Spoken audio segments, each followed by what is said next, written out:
শুরুতেই তোমাকে একটা কথা বলি, এই পৃথিবীর সকলের কাছে তুমি ভালো হওয়ার চেষ্টা করো না। তুমি চাইলেও এই পৃথিবীর সকলের কাছে ভালো হতে পারবে না। আজ পর্যন্ত কেউ তা পারেনি, আর তুমিও পারবে না। যদি সৎ হতে হয়, যদি ভালো হতেই হয়, তাহলে নিজের কাছে হও, নিজের পিতামাতার কাছে হও। কিছু কিছু জিনিস, কিছু কিছু আদর্শ মেনে চলা উচিত। তার মধ্যে একটি আদর্শ হলো বন্ধুদের সাথে কখনো বিশ্বাসঘাতকতা করবে না। শুধু তাই নয়, বিশ্বাসঘাতকের সাথেও কখনো বন্ধুত্ব করবে না। নিজের মধ্যে একটা জিনিস থাকা খুবই প্রয়োজন, খুবই জরুরি, আর তা হলো সৎ সাহস। যদি ভুলকে ভুল এবং ঠিককে ঠিক বলার সাহস তোমার মধ্যে না থাকে, তাহলে তোমার মধ্যে সৎ সাহস এবং ক্ষমতা কোনোটাই নেই। তোমার সাথে তোমার রবের সম্পর্ক সব থেকে বেশি গভীর হওয়া উচিত। এই পৃথিবীতে এমন একটা সম্পর্ক থাকা অত্যন্ত জরুরি, যার সাথে আমাদের মনের দুঃখ, কষ্ট, অভিযোগ সমস্ত কিছু নির্দ্বিধায় বলতে পারবো। আর সে সম্পর্ক অবশ্যই তোমার রবের সাথে তোমার গড়ে ওঠা প্রয়োজন। তোমার রবের সাথে এমন একটা সম্পর্ক গড়ে ওঠা অত্যন্ত জরুরি। মনে রেখো, এই পৃথিবীতে সব থেকে বেশি দ্রুত কাজ করে মানুষের প্রার্থনা। হ্যাঁ, মানুষের প্রার্থনা মুখে আসার আগেই তা সৃষ্টিকর্তার কাছে পৌঁছে যায়, মুখে আসার আগেই তা রবের কাছে পৌঁছে যায়। কখন বুঝবে, কিভাবে বুঝবে যে তুমি ঠিক রাস্তায় আছো নাকি ভুল রাস্তায় আছো? মনে রেখো, যখন মানুষ তোমাকে নকল করতে শুরু করবে, তখন বুঝে নিও তুমি জীবনের সফলতার দিকে এগোচ্ছ। তুমি সঠিক রাস্তায় আছো, তুমি ঠিক রাস্তায় আছো। এই পৃথিবীতে তুমি যতই ভালো হও না কেন, কারোর না কারোর গল্পের খারাপ চরিত্র তো তুমি হবেই হবে। এটা বাস্তবতা, এটা সত্য কথা। জীবন এবং মৃত্যুর মধ্যে একটা বৃহৎ পার্থক্য আছে। যার কোনো গ্যারান্টি নেই, তার নামই হলো জীবন, আর যার ফুল গ্যারান্টি আছে, তার নামই হলো মৃত্যু।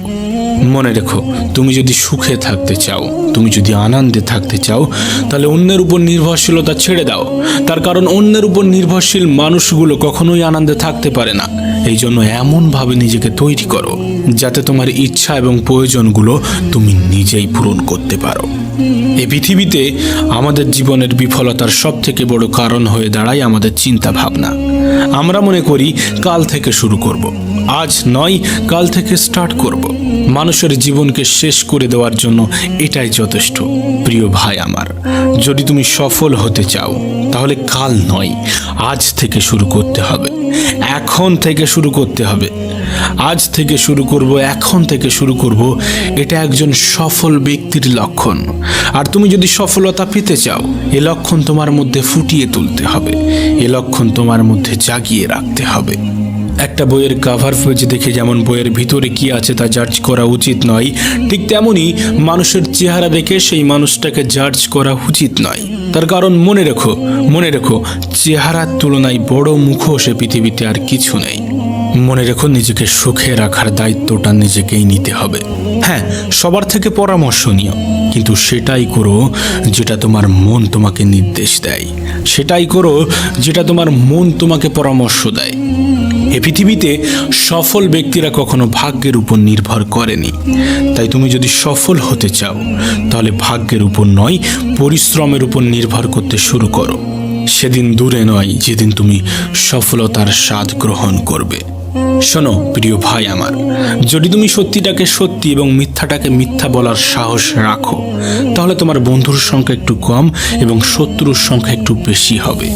এটাই স্বাভাবিক, এটাই বাস্তব, এটাই সত্য। মনে রেখো, কাউকে না চিনে তাকে বিশ্বাস করা এবং পরিশ্রম ছাড়া কোনো কিছুর আশা করা, উভয় ক্ষেত্রেই বিশ্বাস ভাঙার সম্ভাবনা প্রবল। তোমাকে আগেও বলেছি, এখনো বলছি, সকলের মন জয় করতে চেও না। অপরকে ইমপ্রেস করার কোনো প্রয়োজন নেই, বরং নিজেকে নিজে ইমপ্রুভমেন্ট করতে থাকো। মানুষ নিজে থেকেই ইমপ্রেস হয়ে যাবে। না, সময়টা এখনো ফুরিয়ে যায়নি, এখনো সময় আছে। আর এই সময়টা তোমার। তুমি চাইলে সময়টাকে সোনার মতো মূল্যবান বানাতে পারো, আবার তুমি চাইলে সম্পূর্ণ সময়টা ঘুমিয়ে কাটিয়ে দিতে পারো। এটা তোমার উপর নির্ভর করছে তুমি তোমার সময়কে কোথায় ইনভেস্ট করবে। অবশ্যই সময় তোমারও মূল্য দেবে যদি তুমি তার সঠিক ব্যবহার করো। কিছু কিছু অভ্যাস নিজের মধ্যে তৈরি করতে হবে। যেমন কোনো খারাপ কাজ করার চিন্তা হলে সেটা পরের জন্য পিছিয়ে দিতে হবে। আজ নয়, কাল হবে, পরশু হবে, পরে হবে, এমনভাবে সেটাকে এড়িয়ে যেতে হবে। আবার কোনো ভালো কিছু করার চিন্তা হলে সেটা তক্ষুনি সেই মুহূর্তেই করে ফেলতে হবে। মনে রেখো, তুমি তোমার জীবনকে কেমনভাবে চালিত করবে সেটা তোমার উপর নির্ভর করছে। তুমি তোমার জীবনকে কেমনভাবে পরিচালনা করবে সেটা তোমার উপর নির্ভর করছে। আর এই সবগুলোর উপরেই নির্ভর করে তোমার জীবনের সফলতা। মনে রেখো, তোমার জীবনের রিমোট কন্ট্রোল কিন্তু তোমার হাতেই আছে। উপরওয়ালার হাতে আছে, কিন্তু সেটা তিনি তোমার হাতেই দিয়ে রেখেছে। অনেক সময় পরাজয় স্বীকার করতে মন চাইবে, কিন্তু পরক্ষণে নিজেকেই নিজে মনে করিয়ে দিতে হবে অনেকগুলো মানুষকে এখনো ভুল প্রমাণ করতে বাকি আছে, অনেকগুলো মানুষকে এখনো জবাব দিতে বাকি আছে, অনেকগুলো মানুষের চিন্তা ভাবনা পরিবর্তন করতে বাকি আছে। এ পৃথিবীকে অনেক কিছু দেখানোর বাকি আছে। হ্যাঁ, নিজেকেই নিজে মোটিভেট করতে হবে।